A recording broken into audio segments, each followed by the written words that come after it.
C'est-à-dire qu'ils nous font remonter la réalité du terrain et du pays. Au cours de la rencontre, le responsable de chaque académie doit faire le point des préparatifs au niveau de sa localité. Ibrahim Zakatouré, directeur de l'Académie d'enseignement de Saint. Il y a des activités en amont, des activités en aval et les activités pendant. Donc les activités classiques, tout est fait. Maintenant, il s'agit tout simplement d'envoyer des correspondances par rapport à la feuille de route pour une meilleure gestion de l'école et pour engranger des résultats probants. On a souvent des menaces vers Tomiya jusqu'à Mandiakoy souvent, mais avec la synergie d'action avec les collectivités, les légitimités, la population, les portions de bonnes ressources et surtout l'administration centrale, on arrive à gérer les problèmes. Pour mieux réussir la rentrée des classes, certaines difficultés doivent être résolues. Elles sont principalement d'ordre logistique, personnel et sécuritaire. Il est 7h05, un programme d'études de brevet de technicien en vulgarisation agricole révisité pour le Mali. Objectif, aboutir à une agriculture orientée vers le marché. Les documents ont été validés ce week-end et remis officiellement aux autorités. Le programme est financé par l'ambassade du Japon, montant de l'enveloppe 400 millions de francs CFA. Youssouf Diakité. Cette cérémonie consacre la validation officielle et la remise des documents du programme d'études du brevet des techniciens en vulgarisation agricole révisé. Cette remise officielle effectuée ici par le ministre de l'Agriculture est un pas important de la mise en œuvre du projet pour la promotion d'une agriculture orientée vers le marché. Hideki Uenzono, ambassadeur du Japon au Mali. Financé par le Japon sur son fonds de contrepartie, assistance alimentaire à hauteur de 421 889 475 francs CFA. Ce projet vise essentiellement à contribuer à l'amélioration des revenus des petits producteurs à travers la promotion de l'agriculture orientée vers le marché. Au dire du ministre de l'Agriculture, compte tenu du potentiel du secteur agricole, les autorités maliennes ont décidé de faire de ce secteur le moteur du développement de l'économie nationale et garant de la souveraineté alimentaire.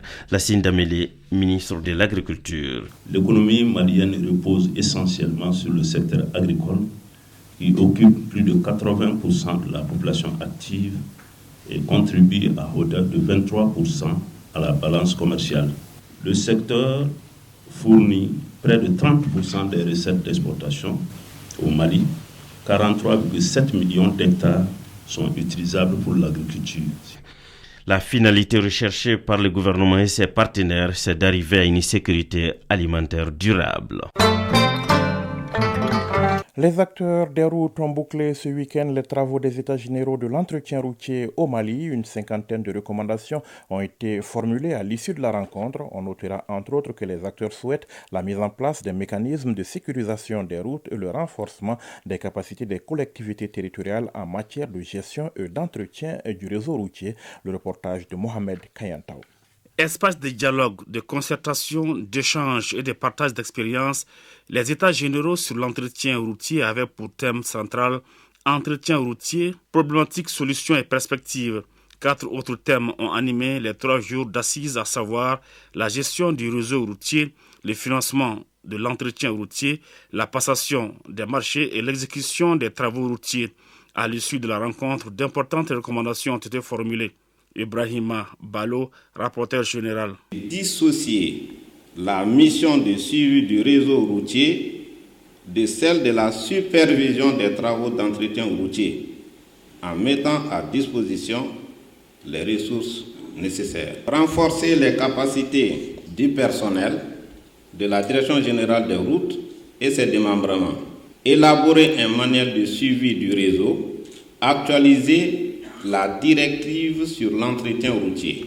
Faire la relecture du décret fixant les emprises et les caractéristiques des routes pour les rendre plus praticables dans le contexte actuel.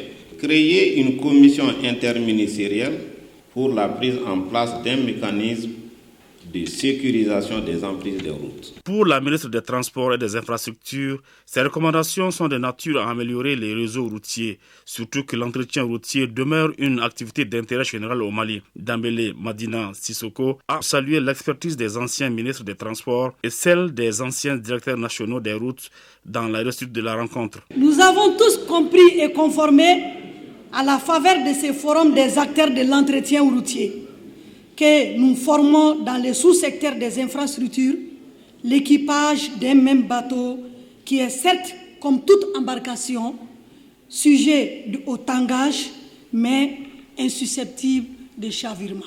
La valeur de notre action commune se mesure à la satisfaction des usagers de la route qui n'est assurée que lorsqu'elle présente une qualité due à son entretien régulier. J'assure ici de mon engagement à mettre en place un cadre institutionnel pertinent pour faire prospérer les solutions concrètes que les assises qui s'achèvent ont préconisées. Les États généraux qui avaient pour objectif de réfléchir sur les stratégies de renforcement de l'entretien routier afin de relever les défis et dégager les perspectives ont regroupé des centaines de participants.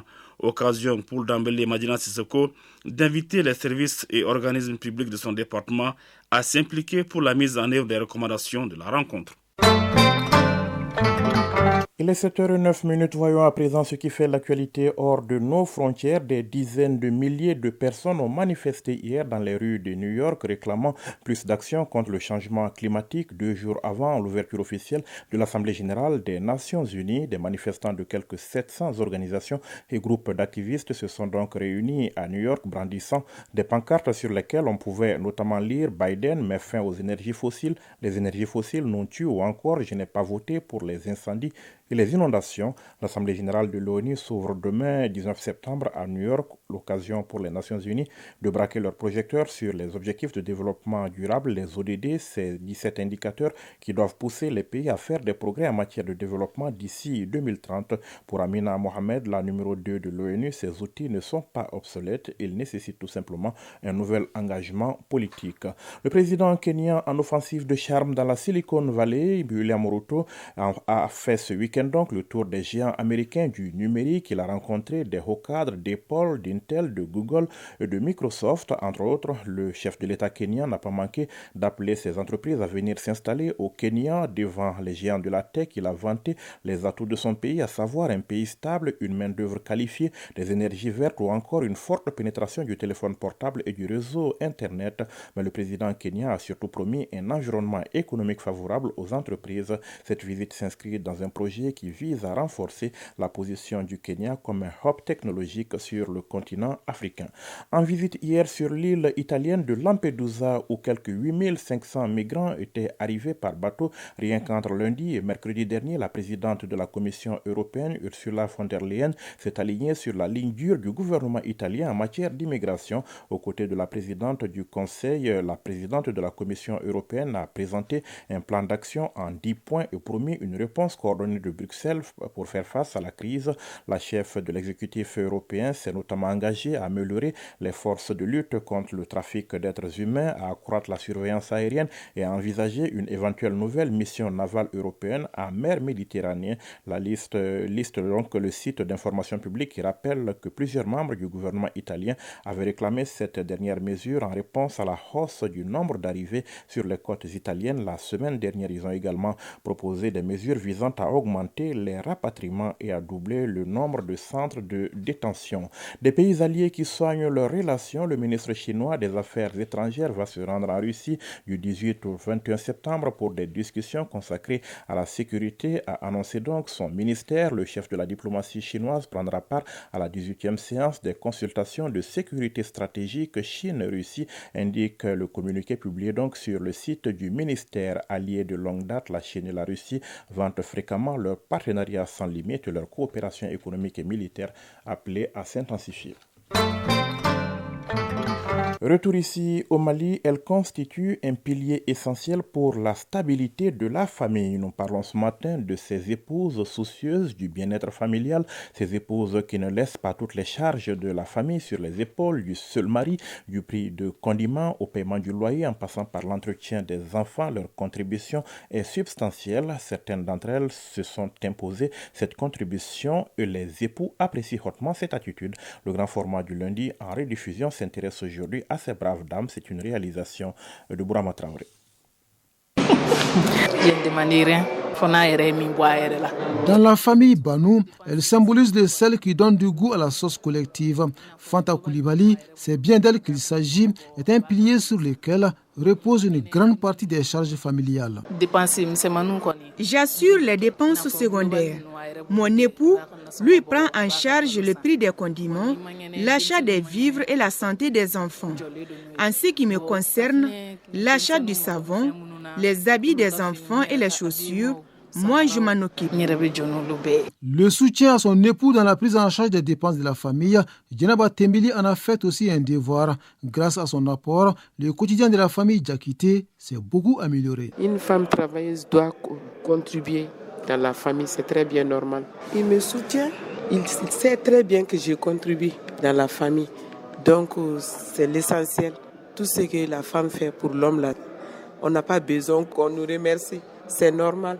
C'est notre devoir. Reconnaissance est un petit mot mais lourd de sens. Si exprimer ses sentiments est souvent difficile pour certains, pas pour Djadjigi Kane. Ce chef de famille est aujourd'hui à l'abri de soucis grâce à celle qu'il a choisie pour la vie. Elle m'aide beaucoup vraiment dans les ménages. Oui, son aide porte sur le prix d'économie et l'éducation des enfants.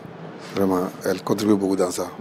Même les cours à domicile, c'est elle qui s'occupe de ça pour les enfants. Même au moment de la construction de ma maison, elle m'a beaucoup appuyé. Malgré qu'elle a une co-épouse, elle m'aide dans tout ce que j'ai fait. Sur les traces de Djadjigi Kane, marche vaillamment Djokolo Djamisa Koulibaly. Lui aussi est soutenu par son épouse. De quoi leur éviter la difficile équation à résoudre à la fin du mois, à savoir comment joindre les deux bouts. Même si je ne suis pas à la maison, souvent ma femme m'aide à faire certaines dépenses. Elle ne me le dit même pas. Elle ne me le dit même pas que j'ai fait ça. Mais ce n'est pas une obligation sur elle.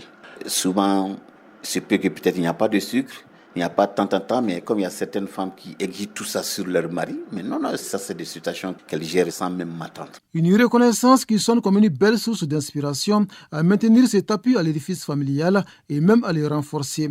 Madame Touré Delphine Dabo est dans cette logique de rester aux côtés d'un époux très sensible. Il est reconnaissant. Il fait des cadeaux, il m'encourage et puis il me dit toujours des mots vraiment qui me touchent, quoi. Parce que comme on le dit, moko kilinga soroti soroi.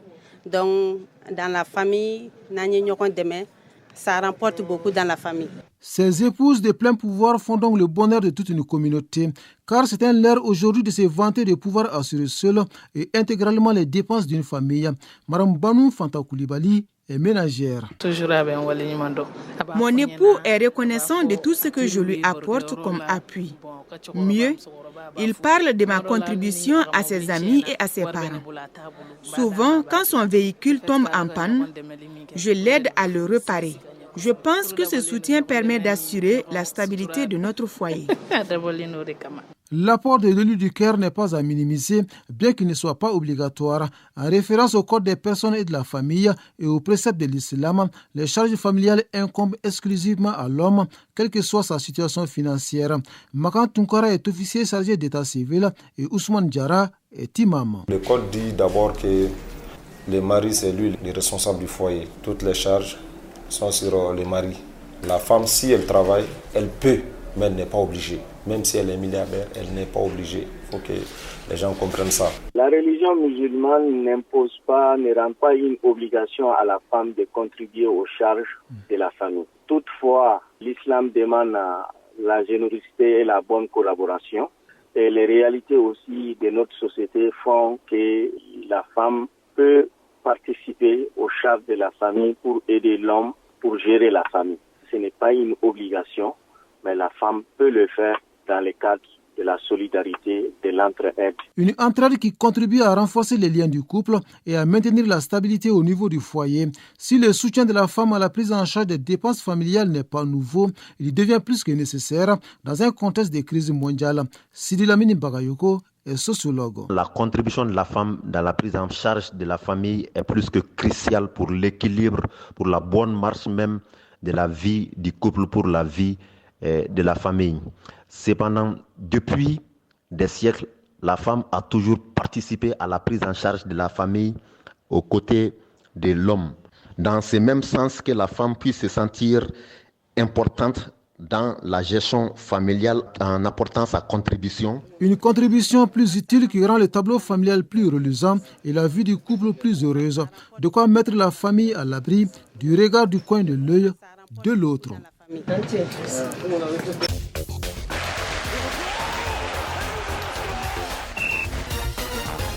7h18, l'actualité des sports avec Fotigui Tunkara en direct de ce studio. Bonjour Fotigui. Bonjour Yakonate, bonjour à tous. Et on va commencer par du foot, précisément les compétitions africaines des clubs. Le week-end a été marqué par les matchs allés du deuxième tour préliminaire de la Ligue des Champions et de la Coupe de la Confédération. Oui, les représentants maliens dans ces différentes compétitions, à savoir le Real de Bamako et le Stade Malais de Bamako, ont joué samedi et dimanche et ont connu fortune diverses au stade du 26 mars de Irimadio.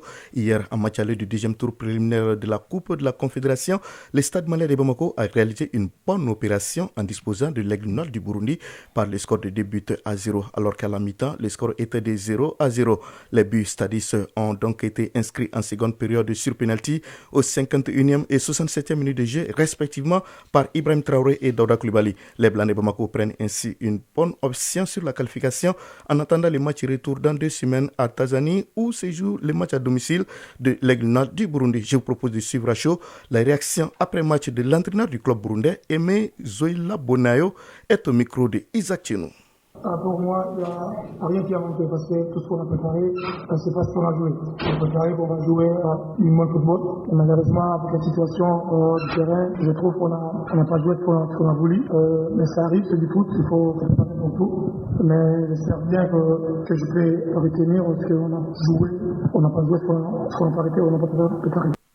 Voilà, pour l'entraîneur du Stade Malais de Bamako, la qualification n'est pas encore un acquis. Malgré ces géants pas de son équipe, Sekou Sekbako s'exprime également au micro de Isaac Tchenou. Dire qu'on est déjà qualifié, non, loin de là. Je pense qu'on a joué une mi-temps. Vous avez vu cette équipe burundaise, c'est une bonne équipe, c'est une équipe joueuse. Il faut encore se préparer. Certes, on a pris un certain avantage, mais ça ne veut rien dire. Il faut encore se préparer et essayer d'aller dans l'enfer des Burundais je pense qu'il va se jouer en Tanzanie. Moi, je pense qu'on serait prêt pour ce match retour. Contrairement au Stade Malais de Bamako qui a su tirer son épingle du jeu, hier donc au stade du 26 mars de Irimadio, l'AS Real de Bamako a subi dimanche une véritable décolletée au stade du 26 mars de Irimadio. En match aller du deuxième tour préliminaire de la Ligue des champions d'Afrique de football, les Scorpions ont lamentablement été mis en déroute 3-0 par le FC Nouadhibou de la Mauritanie, venu frapper un grand coup ici à Bamako. Avec cette raclée, le Real de Bamako hypothèque ainsi ses chances de qualification et doit forcément sortir les grands jeux pour inverser la tendance au match retour dans 2 semaines en Mauritanie. On change de discipline, Fotigui. La phase interligue du championnat national de basketball, c'est à partir de ce lundi et c'est à Koulikoro. Oui, le tournoi donne d'ailleurs son coup d'avoir ce lundi à Koulikoro, comme vous le dites. Cette compétition regroupe en série hommes et dames les équipes championnes des ligues régionales et du district de Bamako qui se disputent du 18 au 27 septembre les précieux tickets de la montée en première division du championnat national de basketball. Puisqu'à l'issue du tournoi, les 2 premières équipes de chaque série hommes et dames accéderont en première division. À l'exception donc de Tombouctou et Gao Dam, toutes les équipes participantes sont déjà sur place. C'est ce que nous a confié Dia Sissé, le secrétaire général adjoint de la Fédération malienne de basketball, que nous avons joint hier au téléphone. Nous sommes là actuellement à Koulikoro pour la phase interligue saison 2022-2023. Pratiquement tout est presque fin prêt et presque toutes les équipes sont présentes sauf Tombouctou Dam et Gao Dam. Bon, c'est possible qu'ils vont venir, mais pour le moment, c'est les 2 qui manquent. Et la compétition va se jouer en poule unique, hommes et dames, du 18 au 27 septembre à Koulikoro. Voilà, Yaya Konaté ajoute que le programme de la journée sera communiqué après la réunion technique. Et on va dire un mot de la Coupe du monde de rugby. Pour terminer, l'Afrique du Sud a été sans pitié pour la Roumanie. La Roumanie donc battue hier 76-0, Fotigui. Je vous rassure que vous n'êtes pas du tout trompé. Au compte donc de la 4e journée du groupe B de la Coupe du monde de rugby en France, l'Afrique du Sud, tenante du titre, s'est promenée devant la Roumanie 76-0 hier à Bordeaux. Les Sud-Africains signent ainsi leur deuxième succès en autant de matchs après leur première victoire, 18-3 sur l'Écosse. Ils occupent la deuxième place du groupe B derrière l'Irlande qui compte également 2 victoires en 2 matchs. Après leurs 2 galops d'essai respectifs, les Sud-Africains et Irlandais donc ont désormais rendez-vous samedi au Stade de France pour la suprématie du groupe B avec un match choc aux allures de finale avant la lettre entre les Springboks et le 15 au trèfle. Un inédit en Coupe du Monde puisque les 2 équipes se sont affrontées à près de 30 reprises mais ne se sont jamais rencontrées lors des 9 précédentes éditions de la Coupe du Monde de rugby. L'autre représentant africain, la Namibie, reste à la traîne dans le groupe A et figure à la 5e place sur 5. C'était le sport et c'était Fotigui Tunkara en direct. Merci Fotigui. La suite de ce journal dans un instant. Merci à vous également. Le rappel du sommaire en ordre de bataille pour la rentrée des classes. Les acteurs ne veulent rien laisser au hasard, des aspects logistiques aux aspects sécuritaires en passant par le personnel. Tout est passé au peigne fin. C'était à la faveur d'une rencontre du ministre en charge de l'éducation avec les directeurs d'académie.